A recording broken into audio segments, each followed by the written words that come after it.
મજદૂર દિવસ પર મોટી ભેટ. લઘુત્તમ વેતન ધારકોના વેતનમાં થયો 21%નો ધરખમ વધારો. આજના વિડીયોમાં જાણીએ રાજ્યની નવી વિગતો. તો વિડીયોના અંત સુધી જરૂરથી બન્યા રહેજો. નમસ્કાર મિત્રો, સ્વાગત છે તમારું અમારી યુટ્યુબ ચેનલ. મિત્રો, શું તમે પણ મજદૂર છો? તો તમારા નવા 4 અધિકારો હવે જાહેર કરવામાં આવ્યા છે. હવે માલિકો નહીં કરી શકે શોષણ. આજે 1 મે છે, એટલે કે સમગ્ર વિશ્વના શ્રમિકો અને મજદૂર વર્ગને સમર્પિત દિવસ છે. આ દિવસ માત્ર રજાનો દિવસ નથી, પરંતુ તે કરોડો હાથોના સંઘર્ષ, પરસેવો અને રાષ્ટ્ર નિર્માણમાં તેમના અમૂલ્ય યોગદાનને સલામ કરવાનો અવસર છે. ભલે તેમને આપણે શ્રમિક દિવસ કહીએ છીએ કે મજદૂર દિવસ કહીએ છીએ, પરંતુ આ દિવસ આપણને યાદ અપાવે છે કે આધુનિક સુવિધાઓ અને ઊંચી ઇમારતોના પાયામાં કોઈ મજૂરનો સંઘર્ષ છુપાયેલો છે. તો મિત્રો, શ્રમિક દિવસનો ઇતિહાસ લોહી અને પરસેવાની કહાની છે. આંતરરાષ્ટ્રીય શ્રમિક દિવસની શરૂઆત પાછળ એક મોટું આંદોલન છે. 1 મે 1886ના રોજ અમેરિકામાં કામદારોએ એકજૂટ થઈને માંગ કરી હતી કે તેમના કામના કલાકો 8 કલાક નક્કી કરવામાં આવે. એ સમયે મજૂરો પાસે 12 થી 15 કલાક અમાનવીય સ્થિતિમાં કામ લેવામાં આવતું હતું. આ આંદોલન દરમિયાન થયેલી હિંસામાં અનેક મજૂરો શહીદ થયા હતા. તેમની યાદમાં અને તેમના હક માટે 1 મેના રોજ આ દિવસ ઉજવવાની શરૂઆત થઈ હતી, જેના પરિણામે આજે વૈશ્વિક સ્તરે 8 કલાક કામનો નિયમ અમલી છે. ભારતમાં શ્રમિકોની સ્થિતિ આઝાદી પછી સતત બદલાતી રહી છે. વિવિધ સરકારોએ તેમના વેતન અને સુરક્ષા માટે કાયદા બનાવ્યા છે, જેમાં હાલમાં અમલી બનેલા 4 લેબર કોડ સૌથી મહત્વપૂર્ણ માનવામાં આવે છે. તેમાં નોઈડાનું આંદોલન અને વેતનમાં વધારો. તાજેતરમાં દિલ્હી પાસેના ઔદ્યોગિક શહેર નોઈડામાં હજારો શ્રમિકો તેમના વેતનમાં વધારાની માંગ સાથે રસ્તા પર ઉતરી આવ્યા હતા. આ વિરોધ પ્રદર્શનની અસર એ થઈ કે સરકારે મજૂરોની માંગ સ્વીકારી અને તેમના વચગાળાના લઘુત્તમ વેતનમાં અંદાજે 21%નો વધારો કર્યો છે.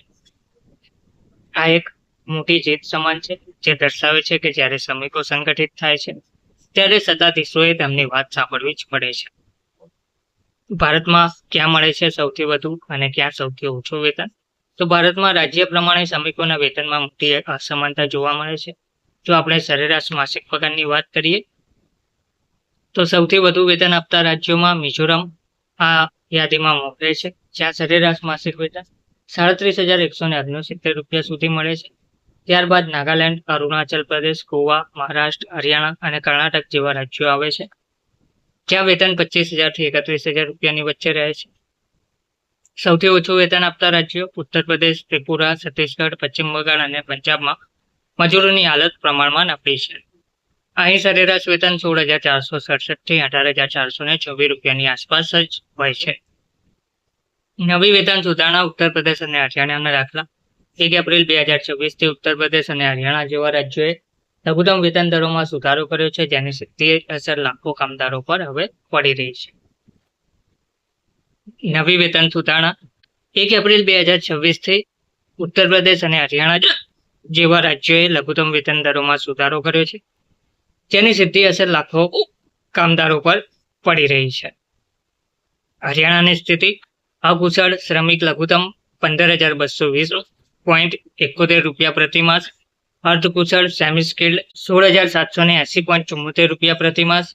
કુશળ સ્કિલ્ડ શ્રમિક ઓછામાં ઓછા 18,500.81 રૂપિયા પ્રતિમાસ જોવા મળી રહ્યું છે. તે જ રીતે ઉત્તર પ્રદેશ, ગૌતમ બુદ્ધનગર અને ગાઝિયાબાદમાં 21%નો માતબર વધારો થયો છે. અકુશળ મજૂરોનું વેતન 11,313 રૂપિયાથી વધીને 13,690 રૂપિયા થયું છે. તેવી જ રીતે કુશળ શ્રમિકો હવે દર મહિને 16,868 રૂપિયા મેળવવાના હકદાર છે.